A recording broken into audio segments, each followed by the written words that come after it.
মাননীয় স্বরাষ্ট্রমন্ত্রী, আপনি বিলটি পাশ করার প্রস্তাব উত্থাপন করতে পারেন।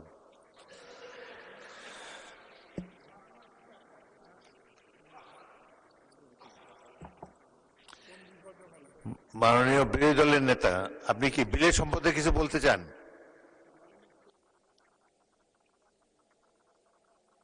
বিরোধী দল নেতাকে মাইক দেন। এই সংক্রান্ত একটা তুলনামূলক শীট আমরা এই ৩-৪ মিনিট আগে হাতে পেয়েছি, তো এটা পুরা পড়তে পারি নাই। যেহেতু আইনটা অবশ্যই একটা সেন্সিটিভ আইন, আমরা কি অনুরোধ করতে পারি যে এটা পাশের জন্য একটু সময় হাতে রেখে আমাদেরকে একটু সুযোগ দেওয়া হোক।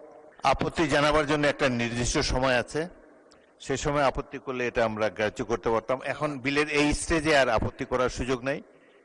দুঃখজনকভাবে শীটটা তো পেয়েছে এই মাত্র। এনিওয়ে, এটা হয়তো এটা এ সম্পর্কে পরে আমরা দেখব, কিন্তু এখন বিলের এই স্টেজে আপত্তি করার কোনো সুযোগ নাই। অতএব সংসদের সামনে প্রশ্ন হচ্ছে, আপনি কি বিলটি পাশ করার প্রস্তাব উত্থাপন করেছেন? করতে পারেন মাননীয় স্পিকার, বিরোধী দলের নেতা ফ্লোর আপনি প্রস্তাব পাশ করার প্রস্তাব উত্থাপন করতে পারেন। জি মাননীয় স্পিকার।